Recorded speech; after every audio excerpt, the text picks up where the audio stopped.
বিসমিল্লাহির রহমানির রহিম। প্রিয় দেশবাসী, আসসালামু আলাইকুম।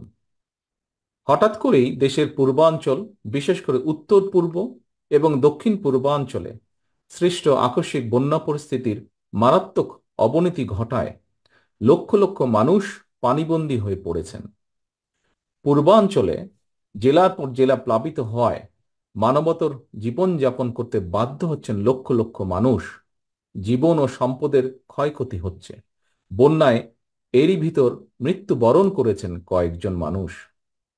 ভয়াবহ বন্যায় বিপর্যস্ত হয়ে পড়েছে জনজীবন। প্রিয় দেশবাসী, বাংলাদেশে আকস্মিক এই বন্যা দেশের অভ্যন্তরে উদ্ভূত কোনো কারণে নয়। বন্যা কবলিত অঞ্চলে লাগাতার ভারী বৃষ্টিপাত হলেও সেটি পূর্বাঞ্চলে বন্যার মূল কারণ নয়, বরং এবারের বন্যার অন্যতম প্রধান কারণ উজানের দেশ প্রতিবেশী ভারতের ত্রিপুরা রাজ্য প্রশাসনের দায়িত্বহীনতা এবং খামখেয়ালিপনা। তারা হঠাৎ করে বাঁধ খুলে দিয়ে বাংলাদেশের বিস্তীর্ণ এলাকাকে ডুবিয়ে দিলেও একটি বারের জন্যও বাংলাদেশকে আগাম সতর্কতা দেয়নি। ফলে আকস্মিক বন্যার দেশের বিস্তীর্ণ এলাকা ভাসিয়ে নিলেও পরিস্থিতি মোকাবেলায় বাংলাদেশ সামান্য একটু প্রস্তুতির নেবার সুযোগ পর্যন্ত পায়নি। প্রিয় দেশবাসী, বন্যা কবলিত এলাকার মানুষগুলো এখন মহা বিপদে। সহায় সম্বল হারিয়ে লাখো লাখো মানুষ এখন নিদারুণ অসহায়। এমন পরিস্থিতিতে আপাতত কোনো অভিযোগ পাল্টা অভিযোগ তুলে সময় ক্ষেপণেরও সময় নেই।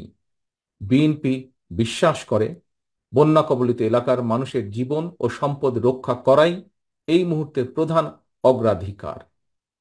দেশের বন্যা পরিস্থিতিতে আমি সারা দেশে, বিশেষ করে দেশের যেসব এলাকা বন্যা আক্রান্ত হয়নি সেসব এলাকার বিএনপি এবং এর অঙ্গ ও সহযোগী সংগঠনের নেতাকর্মীদের প্রতি আহ্বান জানিয়ে বলতে চাই, আপনারা সমন্বিতভাবে বন্যা কবলিত এলাকার মানুষের পাশে দাঁড়ান।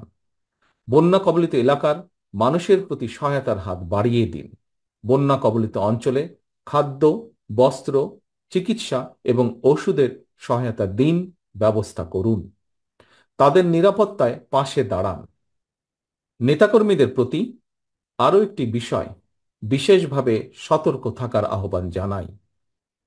আপনারা জানেন, দেশ ছেড়ে পালিয়ে যাওয়া বিতাড়িত স্বৈরাচার দেশে মানুষে মানুষে হিংসা, বিরোধ, বিভেদ তৈরি করেছিল। কিন্তু আপনাদের কাছে আমার একান্ত অনুরোধ, বন্যার্তদের প্রতি মানবিক সহায়তার ক্ষেত্রে আপনারা দয়া করে কারো কোনো রাজনৈতিক কিংবা ধর্মীয় পরিচয়কে প্রাধান্য দেবেন না। একই সঙ্গে আপনারা ব্যক্তিগত কিংবা দলীয় উদ্যোগের পাশাপাশি বন্যার্তদের সহায়তার জন্য সরকার ও প্রশাসন আপনাদের কাছে কোনো সহযোগিতা চাইলে দয়া করে সাধ্য মতন সহযোগিতার হাত বাড়িয়ে দিন। প্রিয় দেশবাসী, দল, মত, ধর্ম, বর্ণ নির্বিশেষে আমরা যদি ঐক্যবদ্ধভাবে বন্যা কবলিত মানুষের পাশে দাঁড়াই, যার যার সাধ্য মতন বিপদগ্রস্ত মানুষের সহায়তায় এগিয়ে আসি, আল্লাহর রহমতে আমরা অবশ্যই এই পরিস্থিতি মোকাবেলায় সক্ষম হব ইনশাল্লাহ। আল্লাহ হাফেজ। বাংলাদেশ জিন্দাবাদ। বাংলাদেশ জাতীয়তাবাদী দল জিন্দাবাদ।